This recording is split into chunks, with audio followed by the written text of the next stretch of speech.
And better late than never, we are live. And I'd like to apologize to any patrons who have been like hanging around for the last 20 minutes, like, where are these guys? Because that's totally my fault because I suck. Hello and welcome to the Douding Thomas monthly recap for August 2021. I'm your host, Adam Dowd, and joining me as always is Clifton M. Thomas. Cliff, what is up, my homie? Not a whole lot. Wearing the benefit of the doubt swag that, who knows, we might make available at some point to order. Okay, sorry, my son was here trying to, like, mouth to me something, and he's very bad at mouthing, so I have no idea what he was trying to say. I just shoot him away, because that's how we do on the Benefit of a Doubt podcast. So anyway, so this month I learned that COVID brain is real. And if you don't know what I'm talking about, there are reports that people that have had COVID are very foggy and fuzzy and have trouble focusing on things. And I was already bad at that to begin with, and I'm even worse at it like this month. So that's another reason why we're 20 minutes late, because I don't know what was going on there. So it's okay. We forgot to record last night too, so it's fine. We didn't forget to record. No, I wasn't able to record. I told you. Oh, yeah. There's that. Yeah. No, I honestly, I wasn't able to record either. My wife was a sicky poo, so even if we had talked about it, I wouldn't. Yeah, no, I had a school thing that I had to go to for kiddo. It's back to school time, so like things are crazy. Oh, yeah. Like yes, oh my God, I made so many calendar appointments, like calendar entries, just to like keep track of like kids' doctor's appointments, kids' school activities, my wife's meetings that she has to go to, like all this stuff. I'm just dropping it into Google Calendar and like praying that it all works out somehow. So I've had the same thing going on, and because of that, my phone is just constantly, even if it's silent, I'll still have, I'll open up my phone after a few hours, and I'll just have reminder after reminder after reminder for. You know, the combination of work reminders and meetings, and then all the things that are happening in my family life, and it's just it's a lot. It's a lot. It's a busy time of year. Speaking of opening up your phones, I just had a conversation with Mr. Michael Fisher, which by the time the listeners are listening to this on the main feed, it will have already aired, but it has not yet been edited or aired yet for Cliff. So Cliff has no idea what the hell we talked about, but I'm gonna kind of recap it, and we're just gonna have a discussion in general. It was more about unfolding his phone. Well, right. So it was about unfolding and opening and doing all those things. So anyway, but that was the end of the month. We need to start off with the beginning of the month. And at the beginning of this month, we had our all Helm show, which was actually planned because at the beginning of this month, I was supposed to be in Los Angeles, but I was not. But I still ran with it anyway. So we had a mini review of the Helm TW5 earbuds, and we had an interview with the CEO of Helm, and we talked about all, like, you know, the philosophy behind sound, and, you know, how to, you know, get by in the industry as a fairly, you know, small company. Helm is still continuing that 50% off discount for first responders, which I thought was very decent of them. And considering I'm living in a state that's going back into mask mandate as of Monday, that's, you know, kind of near and dear to my heart. So, but anyway, the interview was interesting. I thought it was really interesting to kind of get into the head of somebody who's working in sound, especially, you know, with TWS, because there's so many, like, you can trip and fall and land on a true wireless earbud if you're not careful. I'm actually convinced Amazon is 50% $15 true wireless earbuds now. But I mean, so it was interesting to get some perspective as to like how you can get by. And, you know, one of the ways that he can get by, which I don't think we really discussed in the interview, but my man is actually living in Shenzhen, where like everything's being manufactured, and like he's an American, but he's living over there because he's the CEO of a TWS company, and frankly, that's where it's cheapest to make those. So I thought that was an interesting part of the conversation, but I just can't get past how big that case is. It and, is. and it's funny because I had a friend of mine who was shopping for true wireless earbuds, and so I said, hey, why don't you stop by? I've got like 5 here that I can show you, and you can like try them out and test them out and see what you think. And he took one look at the Helm and he's like, I'm like, well, that's fair.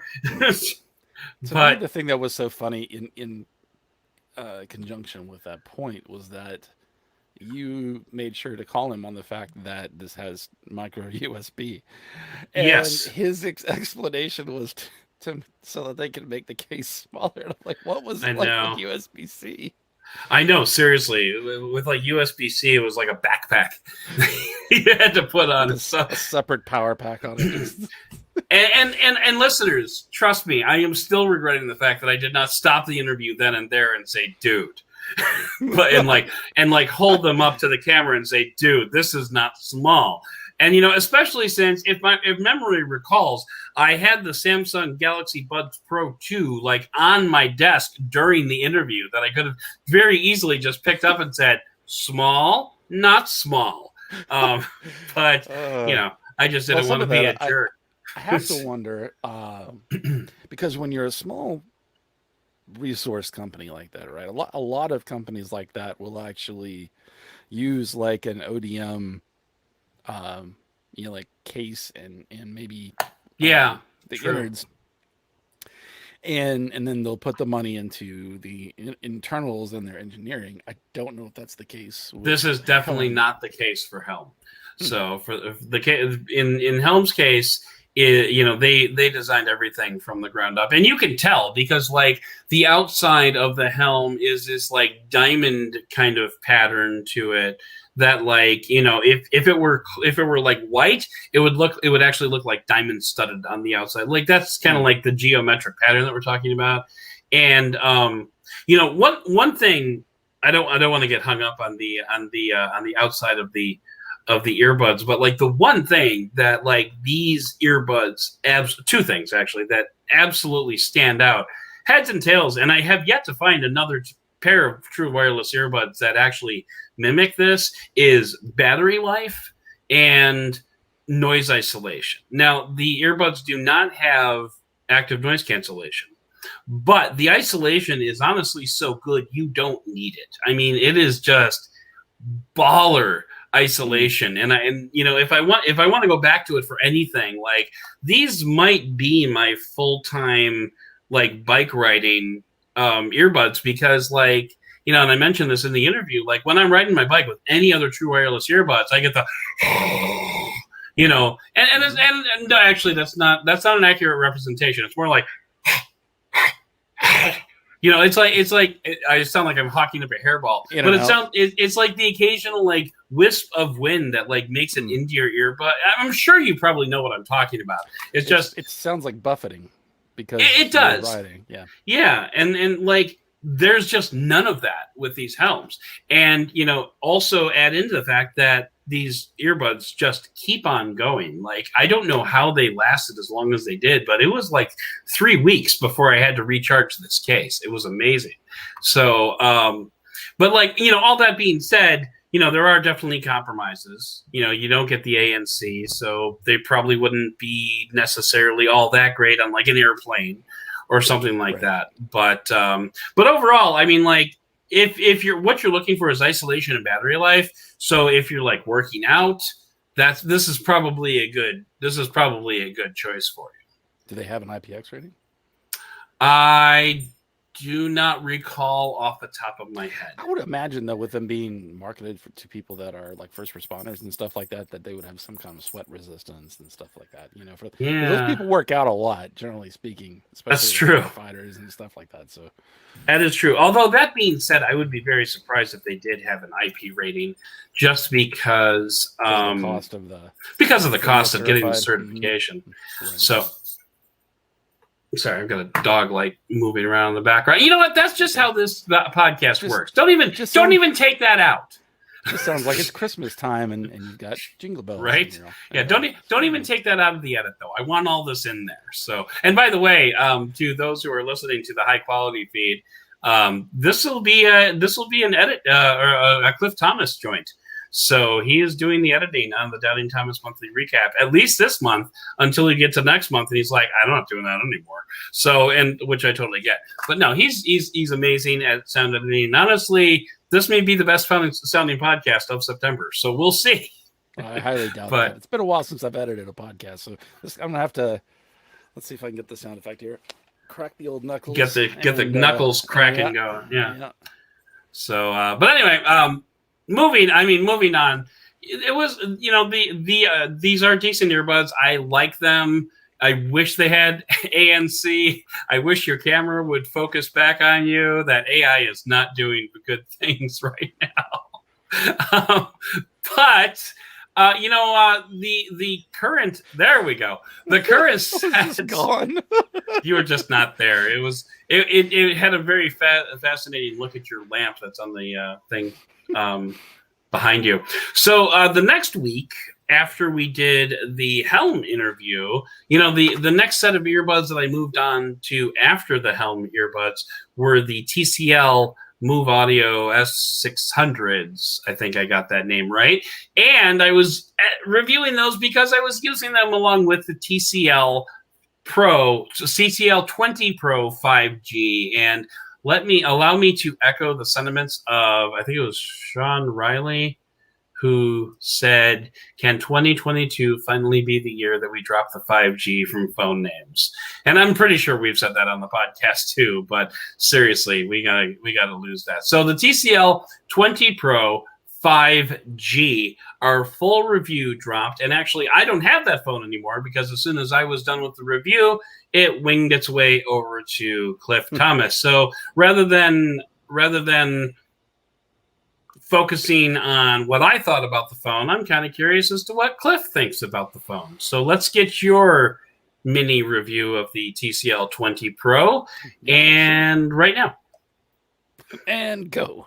And yeah, so I've been using it as my daily since it came in. So how long has that been? Like a little over a week, like a week and a half? Yeah, something like that. Still waiting for the Duo, just saying. Yeah, I'll be sending it to you eventually. So yeah, it's I'll tell you the first thing that strikes you, and I would say the same thing about I guess it was the 10 Pro from last year. Yeah, from last year. They actually do have a really similar hardware design as far as like the shape, the sort of the flat edges on the top and the bottom. But it's a nicely designed phone. I love phones that have the silky, like matte almost finish on the back. Oh yeah, feels really good. I like the fact that the camera housing doesn't have it's actually integrated into the body rather than having a hump on the back, so it actually lays flat. It is a very dense phone. It's not a huge phone. And it has a big, or I should say, a small screen to body ratio, meaning it's mostly a screen, and it does roll off the edges just like the one from last year. But awesome screen. Not so great battery life, not terrible. Just I think when you have a smaller phone, that's sort of a compromise that you make. A smaller phone, that's a 6.67 inch screen there, dude. That's not a small phone. Yeah, that's true. Compared to the 10, but it's it just, I guess maybe because it's narrow, it just feels kind of like the Xperia 5 Mark II that I have. It's that narrow chassis that makes it feel smaller maybe than it really is. Yeah. It is a tall phone, I will say. Yeah, I see where you're going with that. It's fast enough. I've had a little bit of time to play with the camera, and at least in good to fair light, the main camera is definitely serviceable. In fact, I've got some pretty decent shots with it. I will agree with you in your assessment of the wide angle. There's a huge disparity in the color that you get out of it. It definitely leans really warm. The wide angle does, and I mean, just like the 10 or the 20. I guess it was the S that I have. Yes. I love the software. I like what TCL is doing with their modifications. There is some funkiness with Android Auto that it's kind of, I don't know if because it's not received a software update, but it seems to have sorted itself out. But it would just stop working every once in a while, or some of the apps would just say they're not working, especially Huh. for some reason Pocket Cast and YouTube Music. It's something to So do with like the most important apps are the pretty ones much that are. what I use, right? Yeah. Exactly. Yeah, that's not good. And I don't think it's a permissions thing, but it's just almost like I can't see, and Hmm. especially when it was stuff that was downloaded to the internal storage. So a little bit of funkiness going on there. Although it seems like maybe it was something to do with the software plus the fact that I'm using the beta of Android Auto, which I Okay. just got access to because it seems to have sorted itself out. Maybe it was just that combination of the two, but yeah, it's a very nice phone. Like I said, my only niggles, I guess, would be not the best fingerprint reader in terms Careful, of we're a family accuracy. friendly show. Never mind. Niggles. Okay, never mind. Oh, Just cut just cut that oh. out. Just cut that out. I was like, not sure I where was he's gonna going say for that. something on the last Doubting Thomas, but I like kind of chickened out, so I just wanted to make sure I got that joke in this time. Gotcha, So gotcha. maybe start over. So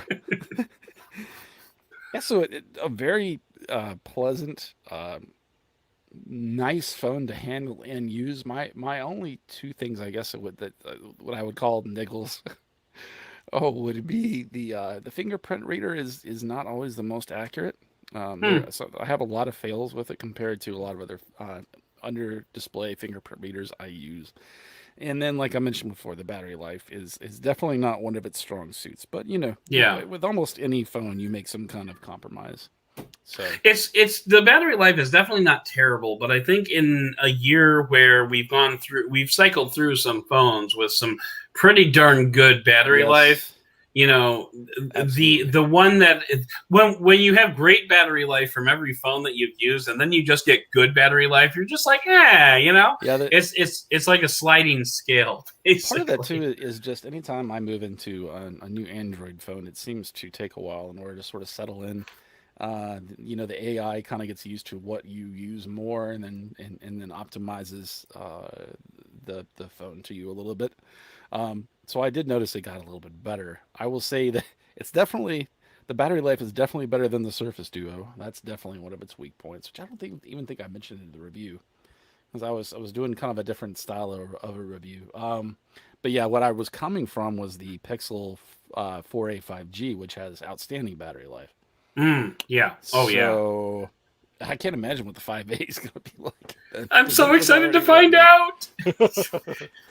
So yeah, I'm enjoying it, and I probably will go back to it here in the next few weeks once I send back my moto. No, I'm just kidding. I was So actually you mentioned the Sony, and I was about to ask, do you still have that? mhm, You I do. do. Okay, you did keep that one because you're kind of notorious. And for those of listening that are not following the inside joke, Cliff has a tendency to buy a lot of phones and then send a lot of phones back, and then ultimately decide not to send them back, even though like he said he was going to send them back. So like it's kind of a toss up whenever Cliff buys a phone as to whether or not he's actually going to own it 2 weeks later. I think the one that I said I was gonna send back and didn't was The real me, the Oppo. Yeah, or yeah, I'm sorry, the Realme. And same thing. honestly, the reason was because the seller was just fighting me so hard on it, like just asking me all sorts of questions. Oh, it was awful. Oh I really? was just Oh I okay. was just like, I don't feel like dealing with this. I mean, I don't dislike it that much. I just really wish it had better coverage in the Yeah, States. But anyway, yeah, so totally that's get that. a story for another day, perhaps. Yeah, maybe for a review. We'll see. But anyway, yeah. So like getting back to this TCL 20 Pro, I really think that this is a very respectable phone. I absolutely adore the software. Like I Mm, adore the software on this phone. I'm a little. I did not use Android Auto because I don't have an Android Auto head unit in my car any longer.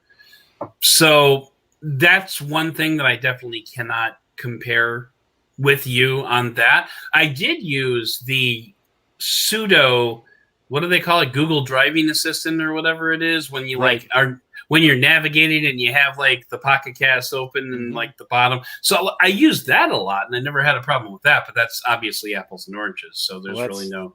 And supposedly they are actually killing the phone-only version of Android Auto. So Right? that No, will be what not we could that. use. Not that. I'm Yeah, the talking about Google the Assistant. I driving know what you're talking assistant. about. Yeah, Right. yeah, That's yeah, actually yeah. what they're defaulting to now, as far as their. Which If I you don't have a mean, head unit that supports it, that's what they want you to use. which I mean is fine. The only thing I don't like about it, and I get why they did it, but the only thing I don't like about it is that your phone has to be in portrait orientation for it to work. Right. It doesn't work in landscape at all, which is kind of silly because, like, anytime I use navigation on a phone, I kind of want to put it in landscape just so I can get a kind of a wider view as to what's coming up. But I've actually gotten used to using portrait over the last, and actually kind of skipping ahead in the itinerary a little bit. I talked about the tech that I did for the Mophie vent mount for the snap adapter that I was using. And I used that both for the TCL 20 Pro and for the Samsung Galaxy S20 Ultra. Actually, I asked Mophie if they could send me a few more of those rings because I go through phones like pretzels. And so, when I just pop that thing like right up into the magnet and it just sits there, it's beautiful and I love it. And I've really gotten used to using that phone in portrait mode when I'm navigating. I don't necessarily like it, but I've gotten used to using it. It's interesting. I was listening to Android. I'm sorry, was it All About Android? In the car on Android Auto on the TCL 20 Pro today. Actually. Whoa, that was so meta. It was, and they were talking about I guess some Android hardware manufacturers are starting to they're deciding to compete with Apple's MagSafe. Really? Mm-hmm. Oppo or Oppo is the one that looks. So that means probably also other BBK manufacturers might also be in the run. OnePlus. But right. So I think they're introducing. It was actually really funny. They're introducing the Palm magnetic charging that should have been introduced 10 years ago. Oh my God, 10 years. Do you believe it? It's been 10 years for Palm. Well, actually, 12, 11. Well, yeah, it came out in 2009. When did it die?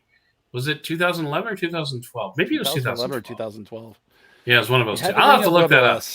I did. But yeah. No, so it's gonna have. I'm quoting.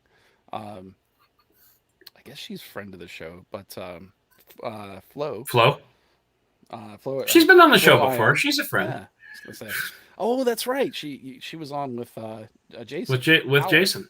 One of the first episodes that I did with two guests. But Flo was talking about the Oppo potential competitive hardware to what Apple has done with the MagSafe, and I think she quoted as saying it's going to have 20-watt wireless charging.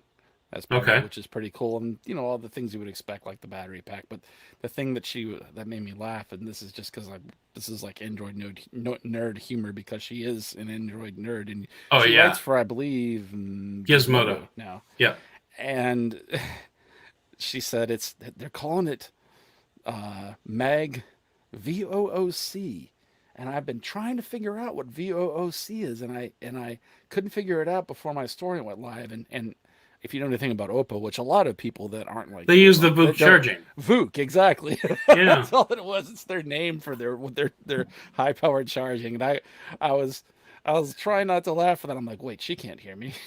Yeah, I was gonna say, is that one of those incidences where you're like yelling at the radio, like, it's one Oppo? Yes, exactly. Or I wanted to. No, I mean, to be fair, funny. The only reason I know VOOC charging is because I reviewed an Oppo phone once, like 2 years ago, when VOOC first started coming out, and so it was kind of a thing. Like, there was a thing that Oppo was really pushing, and I also remember that Oppo phone, recharged in like 36 minutes or something like that. It was insanely fast for its time. Realme has their own version of it, even though it is like a sub version of they're a sub brand of Oppo technically. Right. I forget what it's called, but it's the same Yeah. charging technology with the two separate batteries inside and all that, You know, and it's 65 watts, which is ridiculous. I've That's what my but seriously, I've been wondering why Android manufacturers haven't just basically flat out copied Apple in this MagSafe technology, because honestly it makes so much sense, and it's one of the things. I actually got an email earlier today from an accessory maker who's doing some MagSafe stuff, and they're like, do you have an iPhone to test this with? I'm like, technically I haven't sold it yet, but no, I will be, I will be getting, and listeners, this is a preview, but I will be getting an iPhone 13. I don't know, obviously I don't know what models Apple's going to release, because I'm going to get the successor to the iPhone 12 Pro, whatever that was. That's my plan.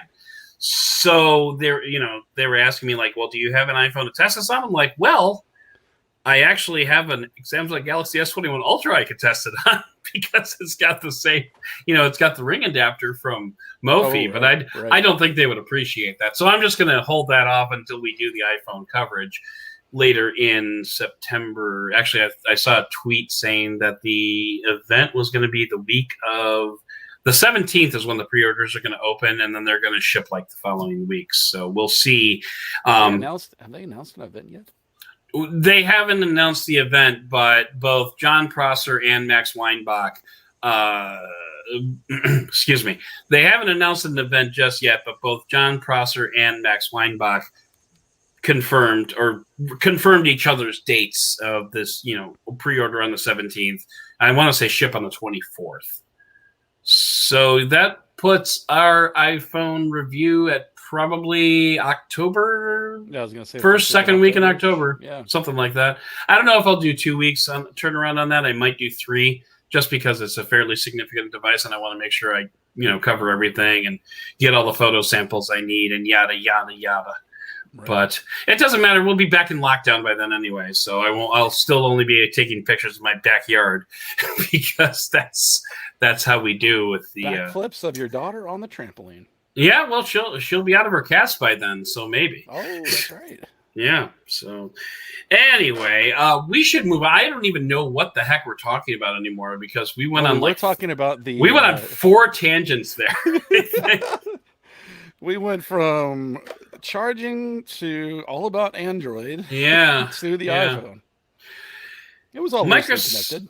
So you have the Duo, and you're going to be sending that to me at some point. Seriously, no hurry. It's I've got enough phones to play with for now to keep me busy. But I wanted to just kind of follow up with you, because sure. I want to put you on the spot a little bit, and I didn't warn you about this ahead of time, so I just want to throw this out there. During your mini review of the Microsoft Duo, you mentioned something to the effect of, "Is it a phone? Not really." And so I wanted to ask you, really? because honestly, when you say that, you sound like every other reviewer who Microsoft told them to say, "By the way, this isn't a phone." You kind of sound. It almost sounds like you're parodying that. But I just want to make sure that is coming from an honest place, and not like a hype place. It's coming. No, because okay. I honestly didn't even consider that, and now I see where you're coming from with that. No, this is more literally just from the form factor of it. It just, because it's so wide. Right. Yes, it's I do what it is a productivity device first. I mean, I can see how, in the way it's designed, that yes, you can use it as a phone, and yes, it takes a SIM, and people are. I mean, I use it as my phone. Right. But I don't. If you want to use this, if you're buying it as a phone first, you're in for a disappointment, because it's not good at that. Okay. I mean, it's an Android. I mean, it is an Android device, and it functions just the same way. It's not horrible. It's just, if you ever used the closest thing I can compare it to is in the early days of Android, when Dell was releasing those phablets before phablets were a thing, where right. At the time it was like a 5.5-inch screen, which was enormous, Right. but it really was, and that's, to me, it's kind of the same thing. It's just, it's so wide that your hand is stretched and you're holding it up and you look ridiculous. And Mm.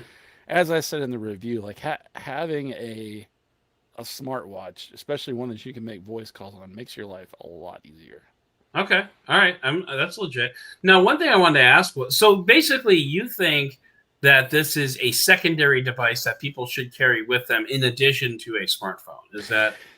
Yeah, it's funny. I actually thought about it. I'm like, man, could I just get, because I'm on Google Fi, and I'm like, I could just get a data only SIM and then carry it as like a productivity device, because I honestly think it would make more sense that way. And is it true that Google Fi doesn't charge for data only SIMs? No, I heard that somewhere, like recently on Twitter from like a number of people, and I think that's actually the case. And I'm fairly sure you have to have a voice line in order to. Voice line, so that's... Well, right, but I'm fairly sure that that's part of the restrictions. Is obviously you have to have a voice line. They're not just going to start handing out free SIMs to like anybody who asks. Right. So, but if that's the case, like I was just thinking, like I could connect so many devices. Like I could walk around with like a bandolier of phones that are connected to data only, and just imagine what would happen if like someone sent me a Facebook message while I was out in public. Oh yeah, that's right. We're acting under the assumption that they would all go off at the same time. I want you to have the Wharf style bandolier with just phones on it. Or I was thinking Chewbacca, but yeah, basically right, the same thing. But like, we're assuming that all the phones would go off at the same time, but knowing Android, it would like pa-ting, pa-ting, pa-ting. 5 minutes later, pa-ting, pa-ting. It actually would be like 4 at the same time, and then like a trail, like 8,000. Yeah, exactly. As you're walking, like a Goldilocks trail of pa-tings behind me. Yes, exactly. Yeah. Oh, you mean Hansel and Gretel? That's the one. That's leaving a trail of notifications behind you to find your right. Exactly. Yeah, that's a good question. I honestly hadn't looked into it that hard. That's not a bad thing to look into though, because I have unlimited data. Yeah. Wait, you do? Oh, with Google Fi you do? Mm-hmm. Oh, okay. I didn't know that was an option. I thought you just paid by the gig. Well, you can, otherwise, with as much data as I use, I would end up hitting that, because essentially what it does is I think after you hit like a certain amount, it just stops charging you for it. I think it's like $60, something like that.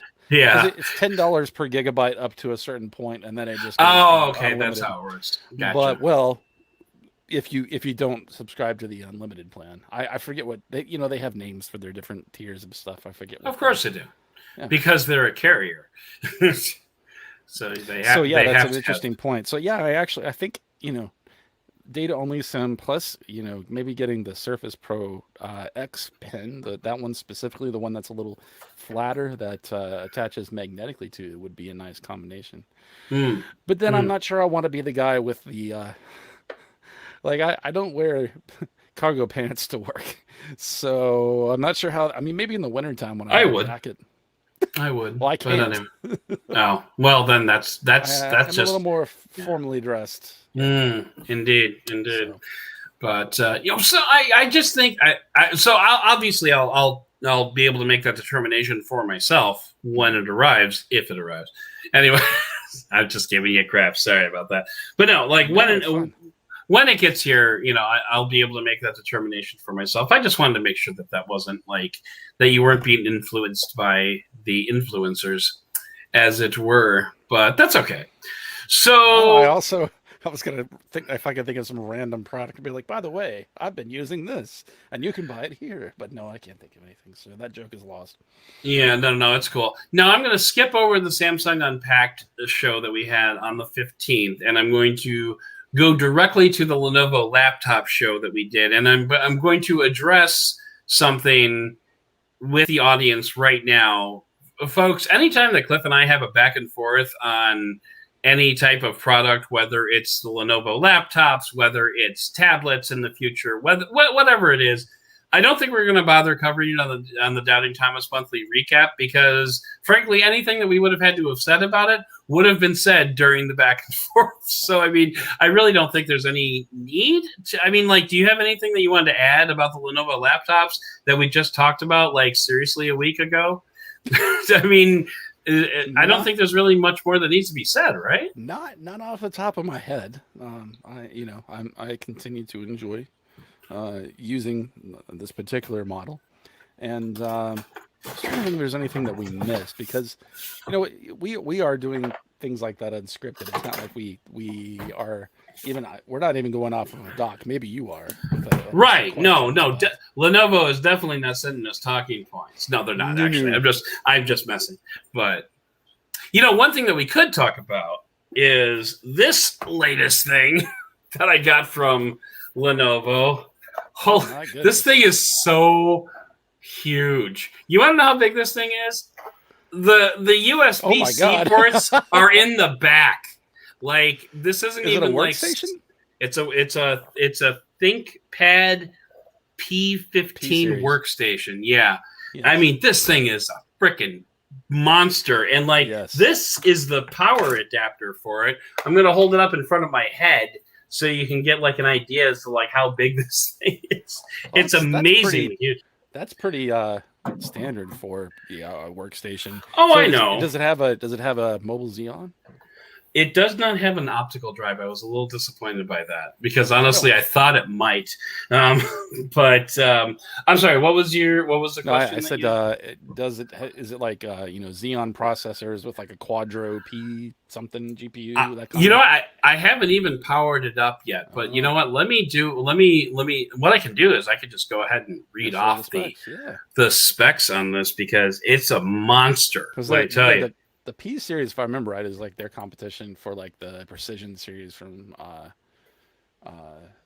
Dell or the Z series from HP. Yeah. Well, let me start off with the email that I got from Lenovo's PR. I've got some power to send your way. I have the ThinkPad P15 available for review. So here's the specs that they sent to me. Intel Core i9. Oh, okay.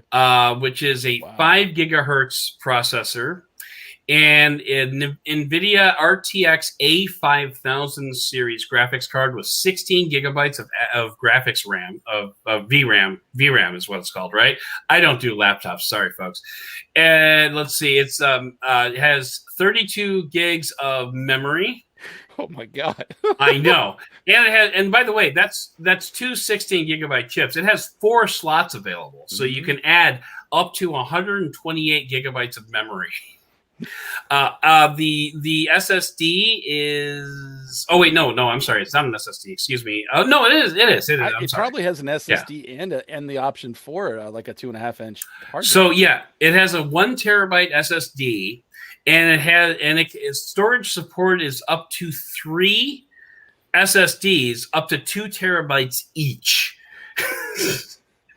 Can you imagine? That's got to be like over $10,000 if you equip it with all of that. So I looked it up on Lenovo's website, and I couldn't find this exact model with like these exact specifications, but it's somewhere around $8,700. Well, I'm saying if you got like the 3 different SSDs absolutely with 32 gigabytes of RAM and a terabyte of storage plus that's a beast. Can you imagine walking around with like a $15,000 laptop in your backpack? I mean, like, holy crap! I would be afraid to take it off my desk, which kind of defeats the purpose of having a laptop. And by the way, I would like build a cage around my desk so that nobody could even approach it.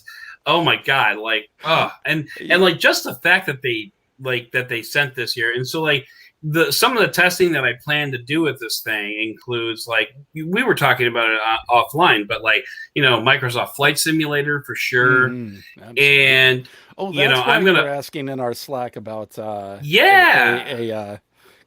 yoke or a flight stick.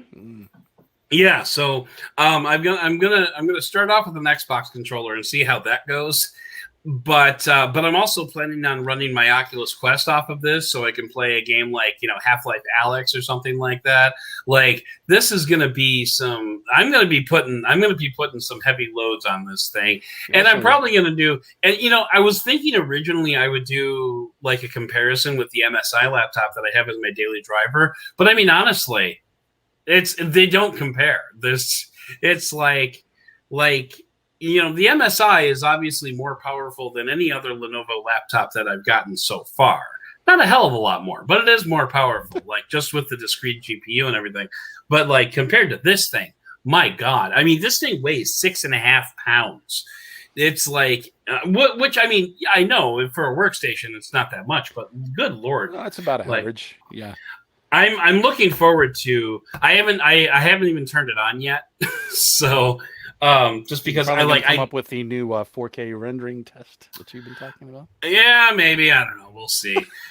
But I've been working so much, dude. You're just like, I want to play some games. Well, I want to play some games, but I know I'm definitely going to be making videos on this too. Sure. This is going to replace the MSI for a couple of months there. Integrated fingerprint sensor on here as well. Still a tiny touchpad like we were talking about with the with the other Lenovo laptops that we were talking. That was one of the points that we mentioned during our back and forth with the Lenovo laptops. Is this touchpad is still a little bit smaller than I would like to see it. But yeah, this is going to go up on the roof stand if it'll fit. I don't know if it will, I think it will. Well, I think the front might actually be a little bit too thick to fit in the slots. It is a pretty thick laptop. It's a thick boy. It's a thick boy for sure. So, but yeah, this is my favorite PC. I was just thinking about one of the ThinkPad P series. My favorite one, which I don't think they have in their lineup anymore, is as an idea. But for a couple of years there, they had one where it had 2 screens that would come out from the sides, like 2 LCD screens. Yeah, really? Like Lenovo had that? Yes, and no kidding. ThinkPad P series line. And it was because I remember Razer had that at like CES a couple of years ago, but those were like full size screens that came out. These were just like 2 little.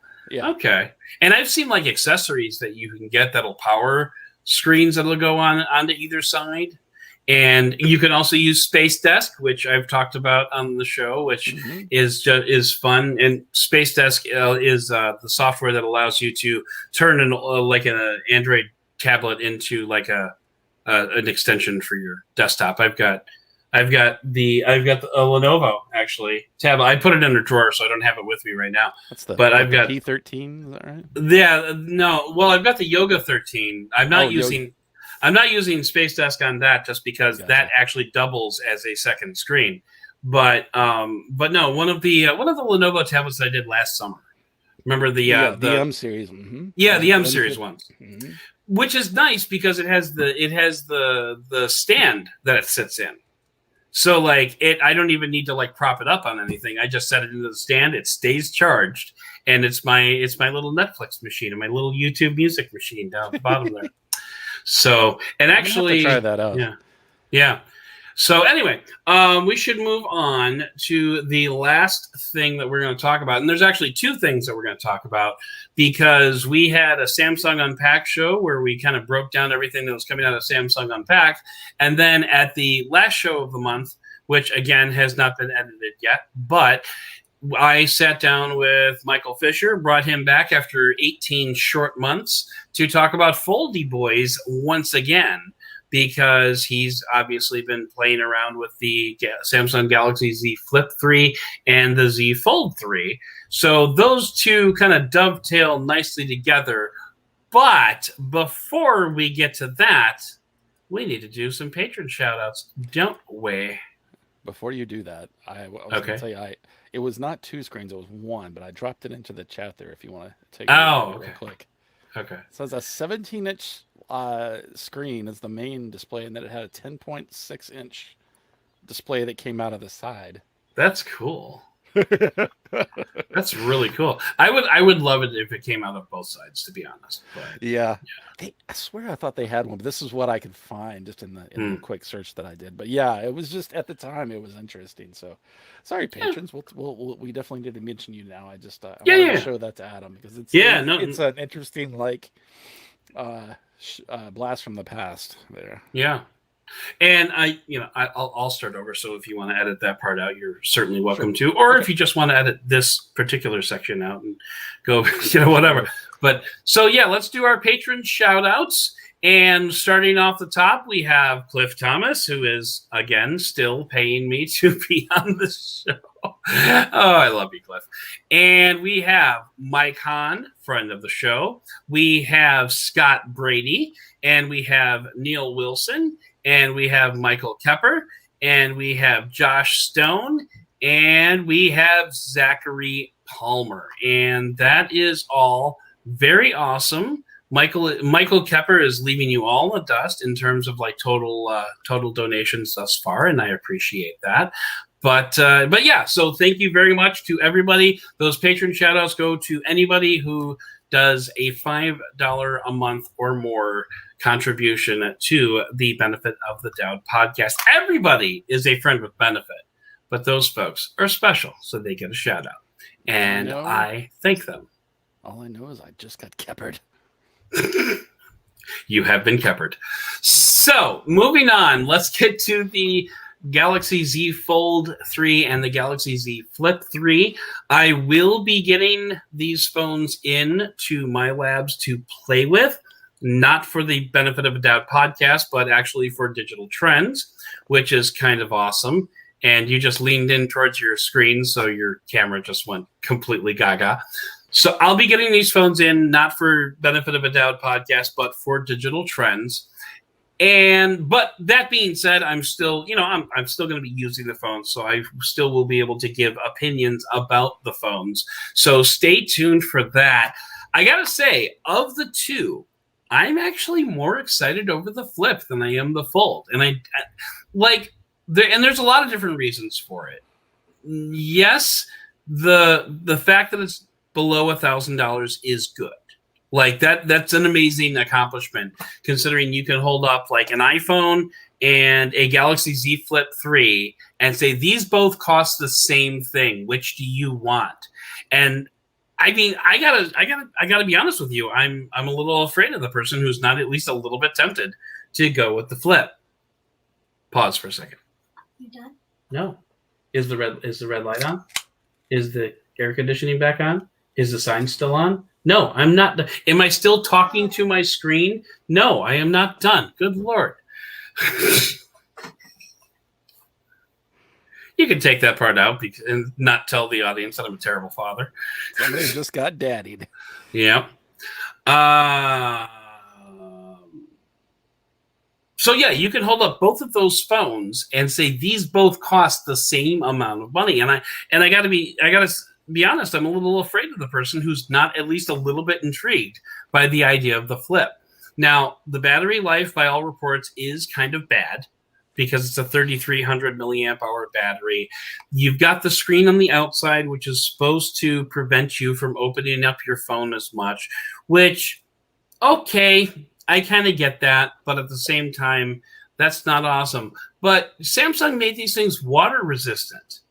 They made foldable phones water resistant, not dust resistant, and fine, whatever. I can't take the phone to the beach, but pretty much everywhere else, it's kind of amazing that Samsung was able to do that. Now they probably did it with the same, similar type of nano coating that Motorola uses to make their phones water resistant that they've been using forever.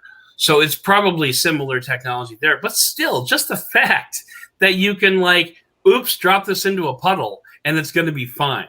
And that's just really cool for me. And that's another reason why I'm more interested in this. I imagine it's also a lot of glue. Probably a lot of and things. Right. Yeah. I'm interested to see these taken apart, especially actually the Flip. And that you mentioned the battery life. That's something I was listening to a pod. Actually, I think it was again all about Android on the way home today, and they were mentioning it. I was wondering what the battery life was like because I'm sure it's just in the on the bottom part there of the two pieces that flip. Otherwise, it would be weirdly Right. balanced. And I'm like, how much can you Yeah. actually fit in that without making it a super thick boy once again? Apparently 3,300 milliamp hours.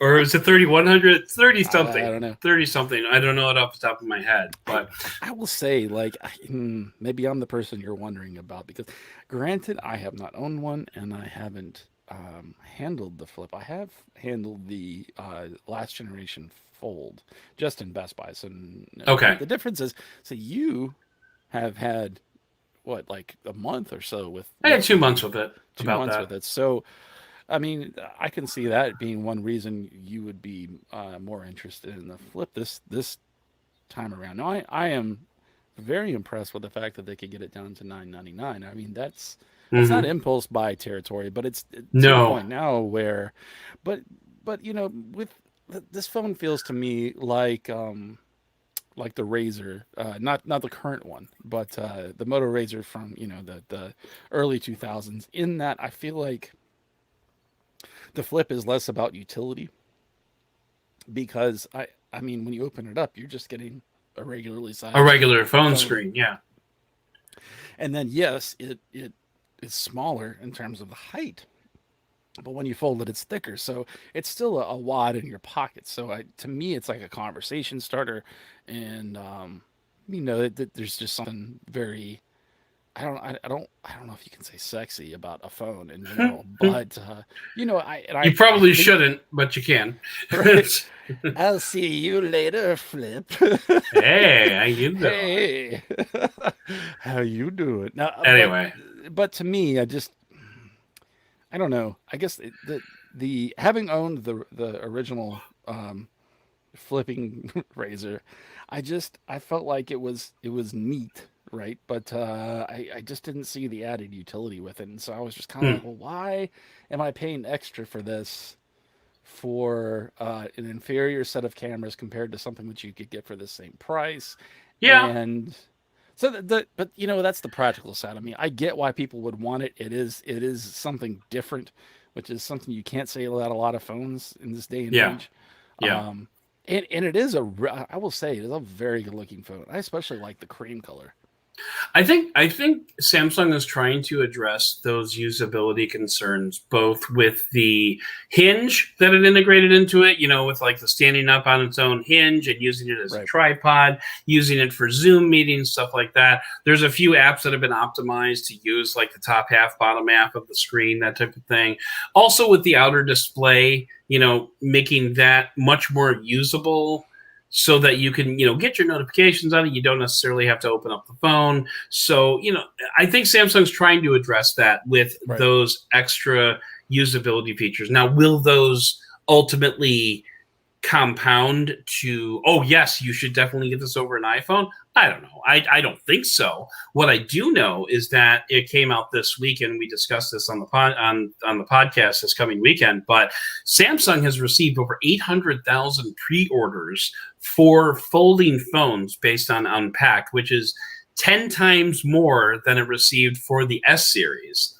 Now, and I addressed this on the show as well, so I'll yada yada it for you. I'm not sure if that's 800,000 pre-orders worldwide, if it's just in South Korea. It kind of depends on which source you read, because I read like 3 different articles and they all said slightly different things. But what it all amounts to is people are excited about these phones a lot more than they were over the Galaxy Fold 2, and a lot more arguably than they were about the S series, the S21 series. Like, people are really jazzed about this phone. And I figured, I did the math and I said, if it's 800,000 pre-orders in South Korea alone, that's 2% of the population of the country is pre-ordering these phones. That doesn't even speak to people that want to wait like until their contract is up at Christmas, or something like, I mean, like, there's a lot of people that are interested in these phones, and that in and of itself is a phenomenon that It is is. worthy of headlines. Right. And isn't this also a reason for them to exist, especially for Yeah, manufacturers, because people are holding on to their phones for a longer period of time, partially Hmm. because I think phones have just gotten more reliable, but also they've gotten more expensive, even on contract. Unless you're doing the but it is interesting to see. So going back to my point first, like that just to have these phones inject some life into what has been not a dead market, but certainly a slower market than we've seen in a while. And some of that is due to market saturation, and it's a lot of different things. But yeah, so just to inject some excitement, and maybe this will help when other manufacturers start putting out foldable phones with Samsung's displays, because apparently there are some orders for Yeah. those out there. But in the meantime, Samsung is absolutely owning this industry, like above and beyond. There's Samsung, and then there's everybody else. And I think the only one, God, I hate it. It keeps coming back to this, but the only manufacturer who's going to be able to compete with Samsung on this level is going to be Apple. When the foldable Apple phone comes out, people aren't going to flock to a foldable Pixel. People aren't going to flock to, More foldable TCL. Like, I hate to say it, but it's true. well, yeah, and there was some, TCL did promise that we would see a foldable by the end of the year, but the year is getting awfully short.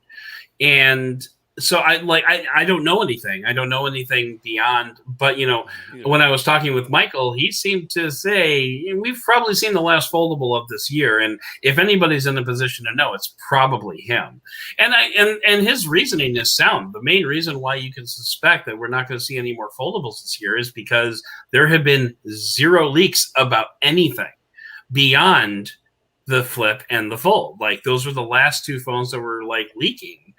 And it's so, also really late in the year to introduce anything, especially with a Qualcomm processor. holiday series, holiday Right. season. But typically just in the cadence of when new internals are introduced, and then when they start Yeah, being, it's usually more in the spring. I mean, this is in line with when Samsung used to introduce their Note series, which yeah. was always but it always had like the plus version of whatever Qualcomm was introduced. Um, Yeah. so we'll Let's see. not forget though that we do have all of September and Techtober coming up, so we'll see how busy that season is, and we'll see if maybe someone wants to introduce a foldable during that season. I don't think so.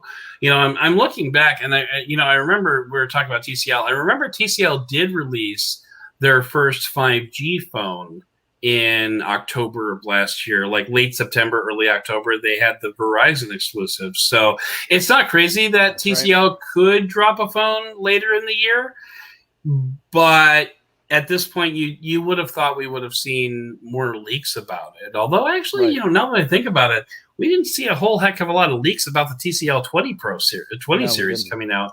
So maybe just TCL has a lid on that. It's very possible.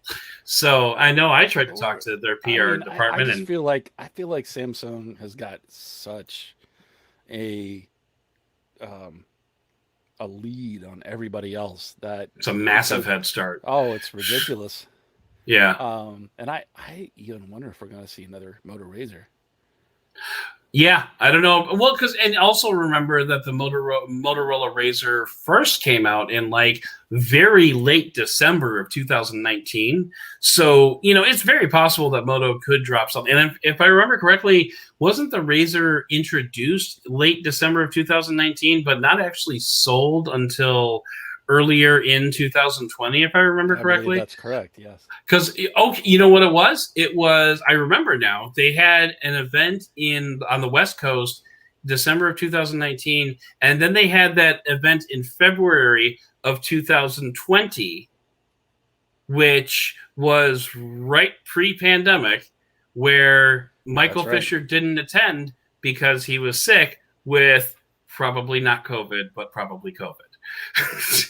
But so yeah, I actually remember all this now. So, but the reason I remember it is because a lot of people were in Chicago, and that's where I was running, and that was pre-podcast, so I wasn't able to get into that event. So, Well, but that's right. I remember that. yeah, So yeah, man, foldables are. I still don't know how I feel about them. I mean, a lot of people say foldables are the future. I definitely believe they're here to stay.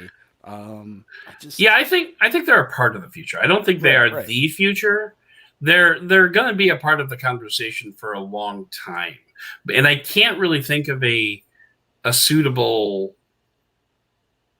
analogy to like say, well, the foldables are the blah of blah. Like maybe maybe foldables are like the smart cars of the automotive industry. Like they're there, they have their place, and that's great, but they're not necessarily ever going to be truly mainstream. I could see the flip supplanting some of the S series, in terms of sales, and maybe they kill maybe there's no more plus, and they have that instead because it's in the same price range. I mean, we'll see. It's all postulation, not like we know anything. So exactly. And we don't know anything is basically the mission statement of the Benefit of a Doubt podcast. So, and with that, I think we're going to go ahead and actually wrap things up because we're right about at the hour mark. So, yeah, that's awesome. And I want to, if you have any final thoughts, Cliff, now would be the time. Otherwise, I'm going to go ahead and shut the door. No, at this time, I just think I've been sitting here thinking about more than anything how weird Motorola's product strategy seems to be, where they just keep releasing like 8 phones within that are priced within like $100 of each other, and they just have weird phone names. And granted, they're released in a bunch of different markets, and I just don't know what Motorola's doing anymore. And I told you off air, actually it was earlier this today, and I have a soft spot for Motorola phones, and I want them to succeed, since we were just briefly talking about Motorola there. And a lot of people do. I'm not worried about Motorola, but I just don't know. I think they're in kind of a weird spot because, at least in the North American market, they were reliant so much on Verizon for being carried. It was the, other than like the G series and lower, and especially with like prepaid characters, you just carriers you just didn't see. You just don't see like the Edge series carried with anybody other than Motorola. And now there's not. Well, maybe there's going to be like a. I know Verizon's going to carry the phone that I have in my hand right now, the Edge 21. Right. But I don't know. You know what? I'll tell you what. I don't know what Motorola's place in the mobile world is, but I do know that of everybody, Motorola was probably one of the loudest cheering when LG withdrew from the mobile space. Absolutely. I have no doubt that Motorola probably threw a huge party for their executives that night when the word came down that LG was officially out. So, I will say, just really quickly, like, I've only been on this phone like an hour, or even I have less hands-on time than that. And man, their software is so good. It really is. This phone is just so snappy. But anyway, I won't sit here and go on and on about it, but it is just, there's just so much to love about the things that they do with smartphones and the smart stuff that really has continued since the Moto X. And I wish them well, and I just wish they'd get their S together with their apparent product strategies. I just don't get it, but we'll save that for a different discussion maybe. We will get into this phone a little bit. We will save that for a different discussion, because this discussion is going to come to a close. Once again, I want to thank all of our patrons for making this podcast possible, including Cliff. And I would like to thank everybody who tuned in live to listen to us record. That's a patron-only thing. And for everybody else who's listening to this on the high-quality feed, I want to thank you for taking the time to listen to this podcast. And as always, for giving us the benefit of the doubt.